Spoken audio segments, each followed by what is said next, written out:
बहुत कुछ छोड़कर भगवान की कथा का श्रवण करें। और हमारे सबकी मानसिकता तो पता है, अभी बहुत कुछ दिमाग में खेल रहा होगा, बहुत सारे विचार चल रहे होंगे। आप पूछो, आपको स्वयं को पूछ लीजिए, एक विचार पूरा नहीं हुआ तो दूसरा शुरू हो गया, दूसरा का पाठ पूरा नहीं हुआ तो तीसरा शुरू हो गया। कभी कभी तो ऐसा लगता है कि मैं कथा सुन रहा हूँ कि बैठे बैठे विचार कर रहा हूँ, ऐसा भी लगता है ना। विचार के इतने थॉट आते हैं कि इस विचारों से बाहर नहीं निकल सकते। विचारों के ट्रैफिक में हम रहते हैं। रोड का ट्रैफिक तो कभी दूर हो सकता है, लेकिन विचारों का ट्रैफिक दूर करना बहुत बहुत मुश्किल है। और हम विचारों के ट्रैफिक से थक जाते हैं, वहां से बाहर नहीं निकल सकते। इसलिए व्यायाम, प्राणायाम, कीर्तन, जप, तप, ध्यान, मन को एकाग्र करने का प्रयास करें तो बहुत जीवन जीने का आनंद आपको मिलेगा। और सुंदर बनने के लिए व्यायाम करने चाहिए और प्राणायाम भी करना चाहिए। सुंदर बनने के लिए सुंदर विचार भी करना चाहिए। हम लोग सुंदर बनने के लिए बहुत सारा प्रयास करते हैं, कितने कॉस्मेटिक कितने लगाते हैं, थेथा लगा देते हैं, है ना। ऐसे सुंदर नहीं होता। अंदर से सुंदर सुंदर विचार करने से वैसे ही आपके मुख पर सुंदरता प्रकट हो जाती है। इसलिए भगवान की वंदना करेंगे, शिव महाप्रभु की वंदना करेंगे प्रसन्न बुद्धि से, प्रसन्नता पूर्वक। आपके चेहरे की प्रसन्नता तो सबसे बड़ा ईश्वर का आराधन है। मुरझा हुआ चेहरा भगवान को प्रिय नहीं, क्योंकि भगवान को खिले हुए पुष्प अर्पण कर सकते हैं, मुरझाया हुआ पुष्प अर्पण कभी नहीं करते। इसलिए आपका खिला हुआ चेहरा परमात्मा को बहुत प्रिय है। ईश्वर की श्रेष्ठ उपासना है आपके चेहरे की प्रसन्नता। आपके पास सब कुछ है लेकिन प्रसन्नता नहीं है तो कुछ भी नहीं है। इसलिए मैं भगवान को प्रार्थना करता हूँ कि आपके चेहरे पर प्रसन्नता रहे। और कोई भी क्षेत्र में प्रसन्न व्यक्ति बहुत बड़ी सफलता हासिल कर सकता है। प्रसन्न व्यक्ति मोटू चढ़ावी ने बैठेला माणस सारा ना लगे ना। घना माणस हवार में उठी जाते मोटू चढ़ावी विचार कर घना मोटा चढ़ेला जो है। इसलिए प्रसन्न चेहरो परमात्मा ने प्रिय है। शिवपुराण में कहूं प्रसन्न बुद्धि, प्रसन्नता पूर्वक भगवान का पूजन करे, प्रसन्नता पूर्वक परमात्मा की आरती करे, प्रसन्नता पूर्वक। इतना शब्द क्यों दिया भाई? મને ક્યારેક વિચારો કે એવું કેવું છે, મોઢું ચડાવીને કથા સાંભળો, મોઢું ચડાવીને ભગવાનની પૂજા કરો, પણ એવું ના કેવું પ્રસન્ન બુદ્ધિ, પ્રસन्न ચિત્ત, પ્રસन्न ચહેરો, प्रसन्नता पूर्वक भगवान की कथा श्रवण करें। इसलिए कहा मैं प्रणाम करता हूँ भगवान महादेव आपके वांग में स्वरूप का, लेकिन प्रसन्न बुद्धि से मेरे संसार के आदि व्याधि उपाधि सबको छोड़कर मैं प्रणाम करता हूँ। ऐसा भाव प्रकट किया। श्लोक का भावार्थ है वंदे शिव पुराणं हि सर्वदा हम प्रसन्नधिः शिवः प्रसन्नतां याय दद्यात् स्वपदयोरति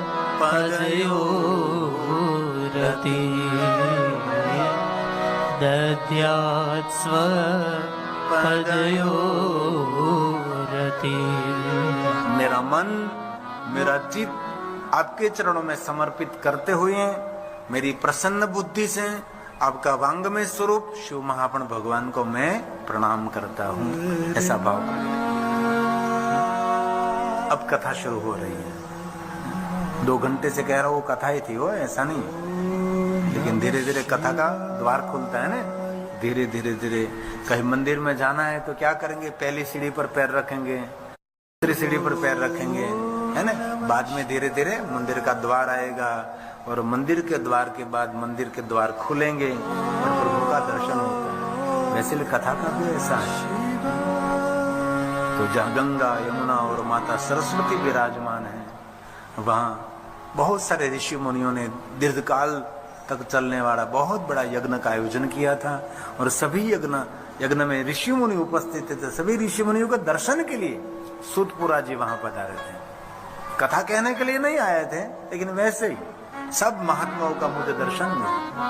बहुत लंबे समय तक यज्ञ चलने वाला है, इसीलिए यज्ञ का मुझे दर्शन मिले, इसलिए सबको मिलने के लिए और दर्शन करने के लिए आए थे। और इसी समय सभी ऋषि मुनि परस्पर एक बात कर रहे थे कि शिव महापुराण सुनने की इच्छा है। कोई परम वक्ता शिव महापुराण समझाने के लिए जो मिले तो हम सब भगवान महादेव की कथा श्रवण करेंगे, ऐसा अंदर से भाव प्रकट कर रहे थे। और इसी समय सूत पुराण जी का आगमन हुआ। सभी महात्माओं ने देख लिया, अरे भगवान महर्षि वेदव्यास जी के कृपा पात्र सूत पुराण जी पधार रहे हैं। सभी महात्माओं ने आगे जाकर उसका स्वागत किया, क्योंकि सभी ऋषि उससे परिचित थे, सभी कथा के गायक भी हैं और शब्दों के आचार्य भी हैं, भगवान महर्षि वेदव्यास जी के कृपा पात्र भी हैं और सभी कथा में निपुण पूर्ण है, किसी को भी निरुत्तर कर सकते, इतना सुंदर श्रेष्ठ वक्ता है। इसलिए सभी महात्माओं ने बहुत मान सम्मान के साथ सूत पुराण जी का स्वागत किया, आदर किया और ऊंचे आसन पर विराजमान किया कि हम सभी जानते हैं कि आप दरेक पुराण के वक्ता हैं। कोई भी पुराण की कथा बहुत सुंदर पद्धति से कह सकते, भगवान व्यास जी ने आपको बहुत आशीर्वाद दिया है। इसलिए हमारे सबके हृदय में एक भाव है कि हम सभी महादेव के बारे में कुछ सुनना चाहते हैं, भगवान शिव जी के बारे में हम सब सुनना चाहते हैं। इसलिए हम सब परस्पर सभी वार्तालाप कर रहे थे कि शिव जी के बारे में कुछ सुनने का अवसर मिले, ऐसा भाव प्रकट। इसी समय आपका आगमन हुआ, इसलिए हमारे सबके तरफ से सूत पुराण जी महादेव की कथा आप कहने का प्रयास करें। आप परमार्थ ही हैं, सबका हित और सबका कल्याण करने वाले हैं, निरंतर यात्रा करते हैं और सबको सुंदर सुंदर कथा श्रवण करा के जगत का एक बहुत बड़ा परमार्थ करते हैं। इसलिए सभी ऋषि मुनियों ने सूत पुराण को कहा, हे महाभाग सूत, धन्यस्तम परमार्थ विद। जगत का परमार्थ करते हैं, परमार्थ तो है। मैं यहाँ से आपको भगवान की कथा कहूँ तो आपके हृदय में कोई बात बैठ जाए और आप कुछ नई दुनिया शुरू करें तो कितना सुंदर लगता है। नई दुनिया को शुरू करें, ये सब तो नहीं करेंगे, कल तो कुछ न कुछ तो शुरू हो गए, क्योंकि पवित्र सामान शुरू हो रहा है ना, इसीलिए मैं यहाँ से प्रेरित कर रहा हूँ कि कुछ तो करेंगे। आपके घर में छोटा सा शिवलिंग है तो मंदिर से बाहर निकालिए और सुंदर एक पात्र में रखिए और छोटी छोटी झिनी झिनी जल की धारा से भगवान को अभिषेक करें। ओम नमो भवाय शर्वाय रुद्राय वरदाय पशुनापति। बाबा को जल चढ़ाओ, मन शांत हो जाएगा, मन की कामना भी तृप्त हो जाएगी। जलाभिषेक आपके घर में कर। और कुछ मंत्र स्तोत्र आपको कंठस्थ नहीं है तो ओम नमः शिवाय, ओम नमः शिवाय एकदम चित्त धार से कर, मन इतना ताजा तरोजा हो जाएगा। सबने अभिषेक किया है, राम से लेकर कृष्ण से लेकर सभी ऋषि मुनियों ने, ब्रह्मा ने, विष्णु ने, सबने अभिषेक किया है। मन को शांत कर देता है अभिषेक। जल में हमारा जुड़ाव रहता है, पता आपको? इस शरीर में ज्यादा से ज्यादा जल है, इसलिए हमारा मन जल के साथ जुड़ाव रहता है, इसलिए जलाभिषेक करें। और कठिन मंत्र स्तोत्र न हो तो रुद्राभिषेक जग प्रसिद्ध है, जो भगवान कृष्ण जी और अर्जुन ने किया साथ में, सहार्जुनम। इतना सरल है, आप बोल सकते, कर सकते हैं।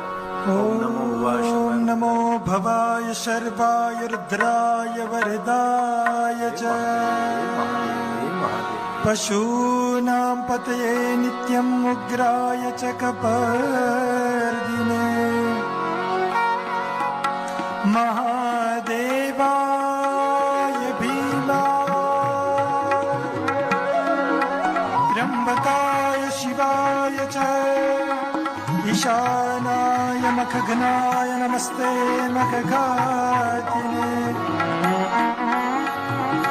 कुमार गुरुवे नित्यं नीलग्रीवाय वेधसे पिनाकिने तुष्याय सत्याय विभवे सदा विलोहिताय धूम्राय व्याधिने पराजिते नित्यनीली शिखण्डाय शूलिने दिव्यचक्षुषे नमो विश्वस्य पतये महतां पतये नमः नमः सहस्रशीर्षाय सहस्रभुजभूत्यवे सहस्रनेत्रपादाय नमः सांख्याय कर्मणे नमो हिरण्यवर्णाय हिरण्याकवचाय च भक्तानुकम्पिने नित्यं सिद्ध्यतां नो वरा प्रभु सवासिने नमः ॐ गंगाधराय नमः ॐ वृषभध्वजाय नमः ॐ नमः शिवाय नमः शिवाय नमः शिवाय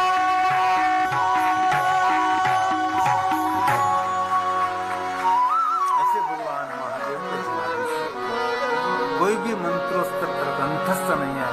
ओम नमः शिवाय ओम नमः शिवाय बोलकर घर में जो छोटा सा शिवलिंग है उनको जलाभिषेक करें, सुंदर दीप प्रज्वलित करें।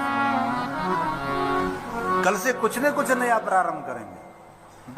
1 महीने तक हमारे जीवन में कोई नवीनीकरण होना चाहिए, तो अलग सा भाव होना चाहिए। गुजरात में तो आपको पता है ना कि पवित्र श्रावण मास में 1 महीने तक लोग कितनी चीज वस्तु का त्याग कर देते हैं। कोई पीते नहीं, कोई खाते नहीं। ले अन्न की बात नहीं कर रहा हूँ, बहुत लोग खाते पीते हैं। 1 महीने तक इतना नियम धारण करते हैं, जल्दी उठ जाते हैं, नदी में स्नान करने के लिए जाते हैं, कहीं लोग समुद्र में स्नान करने के लिए जाते हैं और सुबह सुबह में सूर्य उदय होने से पहले महादेव को जलाभिषेक करते हैं, पुष्पों से श्रृंगार करते हैं, हर शिवालयों में दीपमाला, हर शिवालय को सजाते हैं। ऐसी बहुत सारे पूरे श्रावण मास धाम धूम से भगवान महादेव की पूजा। तो आप सभी को वे हमारी नम्र निवेदन है, कल से कुछ नया प्रारंभ। 1 महीने तक हमारा पूर्ण व्रत रहना चाहिए। आपके समक्ष 7 दिन के लिए महादेव की कथा में गाऊंगा, लेकिन 1 महीने के लिए आपको विशेष कुछ करना है। और 1 महीने आप करोगे तो आपका मन आदती हो जाएगा, आप रोज करने लगोगे।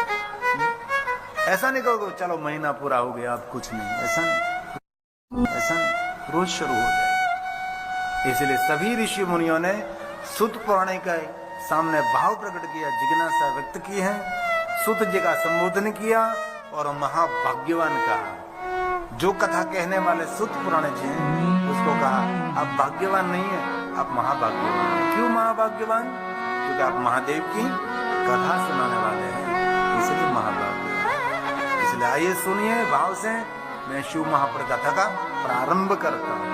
सूत सूत महाभाग, हे महाभाग्यवान सुत पुराण जी, आप धन्य है। धन्यस्त्वं परमार्थवित्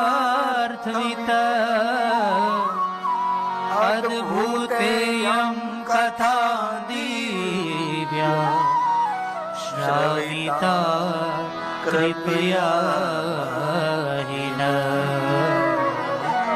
श्राविता कृपया हि नः। हमारे सब पर कृपा करके हम सभी को भगवान महादेव की कथा सुनाने का प्रयास करें। हम सब महादेव के बारे में सुनना चाहते हैं, हम सब भगवान शंकर जी के बारे में सुनना चाहते हैं। हमारे सब पर कृपा करके आप महादेव की कथा कहने का प्रयास करेंगे। ऐसा भाव प्रकट, क्या सुनना है? महादेव की कथा श्रवण करनी, वो संसार की बातें नहीं, हम शिव की बात सुनना चाहते हैं। हमारा जीवात्मा संसार के साथ नहीं, हमारा जीवात्मा परमात्मा भगवान शिव के साथ रहना चाहते हैं। इसलिए भगवान शिव के बारे में कुछ कहने का प्रयास करें। अब सुत पुराण जी प्रयाग तीर्थ में शिव महापुर कथा का प्रारंभ कर रहे हैं। अब कथा का द्वार खुलता है। इससे पहले भगवान शंकर जी की वंदना करते हैं, माता भवानी की वंदना करते हैं, भगवान गणेश जी को प्रणाम करते हैं। एक श्लोक में 3 देवताओं की वंदना है। ये भगवान व्यास जी ने गाया है। कथा का प्रारंभ होने जा रहा है, शिव कथा का प्रारंभ। जगत पिता शिव जी को प्रणाम करते। ध्यान दीजिए, इधर उधर देखने की जरूरत नहीं है। 3 घंटे तक भगवान की कथा में ध्यान दीजिए, आपका भी कल्याण होगा और आपके परिवार का भी सर्व मंगल और कल्याण होगा। तो देरी से आए वो भी ध्यान दीजिए, आजू बाजू में बात करने में ध्यान नहीं दीजिए, क्योंकि छोटा सा माहौल है, इसलिए मैं सबको अच्छी तरह से देख सकता हूँ। इसलिए आप देर से आए तो अभी आप अच्छे शांति से बैठ जाइए, और एक घड़ी आधी में पुनिया